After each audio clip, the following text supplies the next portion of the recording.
नमस्कार दोस्तों, आज मैं आपको सामाजिक सदाचार के बारे में बताऊंगा, जो कि आजकल खाली किताबों में ही लिखा मिलता है कि सदाचार क्या है, टीवियों में ही दिखाई देता है। सामाजिक सदाचार ही लंबे समय में चलकर संस्कृति बनता है, जो शुद्ध सुंदर कार्य जो किए जाते हैं वह संस्कृति बनते हैं। इसलिए माताओं और पिताओं का कर्तव्य है कि वह अपने बच्चे और बच्चियों को उस संस्कृति के से अवगत कराए, ताकि वे भविष्य में एक सामाजिक सदाचार का कार्य कर सके। महात्मा गौतम बुद्ध द्वारा बताई गई सदाचार की 7 बातें मैं आज आपको बताऊंगा, जो कि हर एक समाज को, हर एक संगठन को, हर एक देश को करनी चाहिए।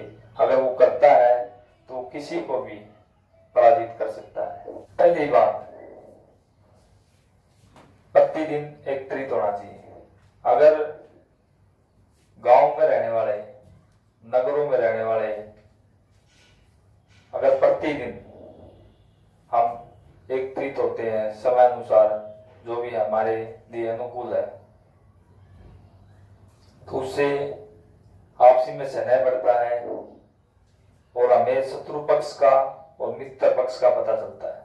और उससे भी सबसे बड़ी बात एक ये है, अगर हम एकत्रित होकर बैठते हैं तो हमारे बच्चे ये जानते हैं कि मेरे पापा के पास कौन कौन बैठता है। तो जैसे ही वो व्यक्ति उन बच्चों के सामने आता है तो वो उनसे भी इतना ही डरते हैं जितना अपने पिता से। तो वो गलत काम करने से बचते हैं। उसको पता है कि ये मेरे पापा के पास जाएगा, मेरे पिताजी के पास जाएगा, तो ये मेरी ये जो हरकत जो मैं कर रहा हूँ ये बताएगा।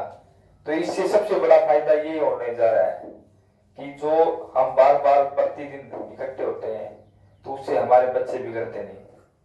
तो इसलिए हमें जैसे भी हमारे अनुकूल हो, सुबह, दिन में, शाम को एकत्रित होना चाहिए।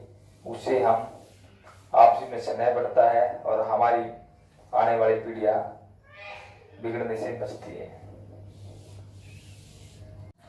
इसकी दूसरी बात कि हमें समग्र रूप से एकत्रित होना चाहिए। साल में कम से कम एक बार हमें समग्र रूप से एकत्रित होना चाहिए। समग्र रूप से वे व्यक्ति इकट्ठे हो सकते हैं जिन्होंने अपने जीवन में व्यवस्थाएं बना रखी है, नियम बना रखी है, वो लोग एकत्रित हो सकते हैं। नहीं तो बहाने बढ़ाकर टाल देते हैं। हम किसी भी महापुरुष की समारोह या जयंती मनाएं, उसमें हम इकट्ठे हों ताकि हमारी एकता का पता चले। उस समय पर किसी भी व्यक्ति का कोई बहाना न हो। ये काम बहुत ही बड़ा है। इसमें भाव का निर्माण होता है, आत्मीयता का निर्माण होता है और हमारे जीवन में एक अलग ही भाव पैदा होता है। तो इसलिए हमें वर्ष में एक बार समग्र रूप से एकत्रित होना चाहिए। तीसरी बात कि हमें विधान का पालन करना चाहिए। हम समाज के रूप में, संगठन के रूप में रहते हैं। जो उनके नियम है, कानून है, उनका हम पालन करें। जो व्यक्ति आलस्य के कारण उनका पालन नहीं करता नियमों का, वह समाज का और संगठन का दुश्मन है। ऐसे व्यक्तियों के प्रति हमें विरोध करना चाहिए और उनको समाज से और संगठन से उनकी दूरी बढ़ाकर रखनी चाहिए, ताकि जो उनके दुर्गुण है वो हमारे समाज में या हमारे संगठन में उनका कोई असर न पड़े। इसलिए हम विधान बनाए और विधान का हमारा पालन करें, ये हमारा एक नैतिक कर्तव्य है।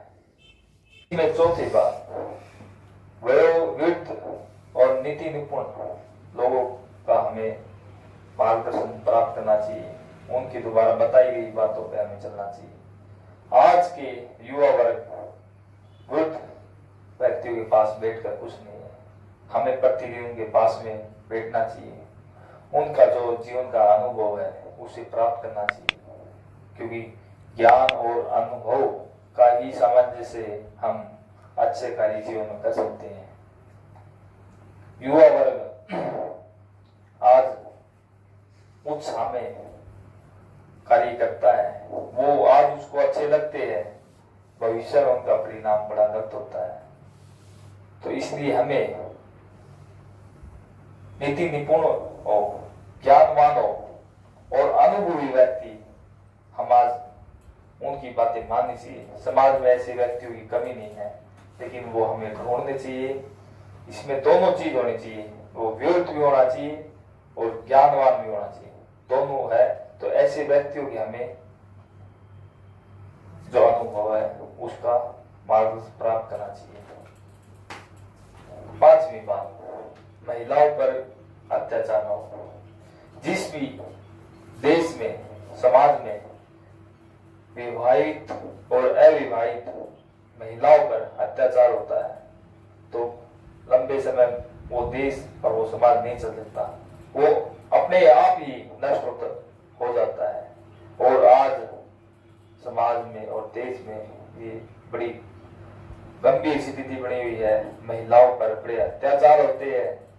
तो ऐसे दुराचारी व्यभिचारी व्यक्ति से हमें दूर रहना चाहिए और समाज को उनका दंड देना चाहिए।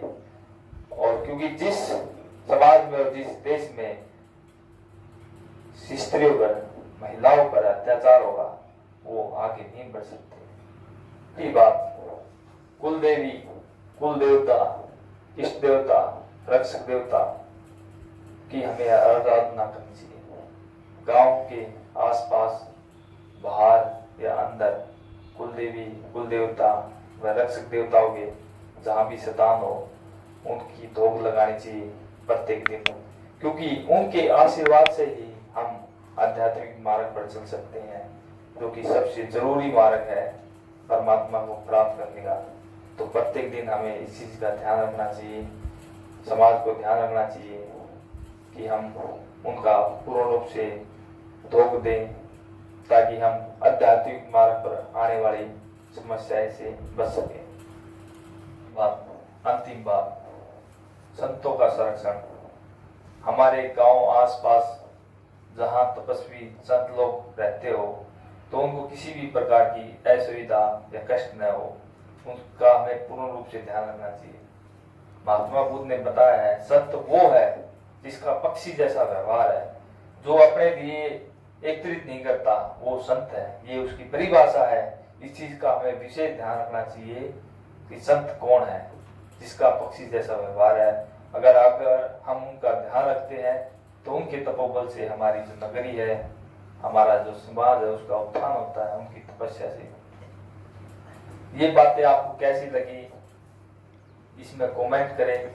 आगे किस प्रकार की बात आप जानना चाहते हो वो कमेंट में लिख के मेरे को बताएं, ताकि मैं आपको बात अवगत करा सकूं। इस बात को शेयर करो अपने समाज में, अपने व्यक्तियों से, और इस चैनल को सब्सक्राइब करो। आपका धन्यवाद।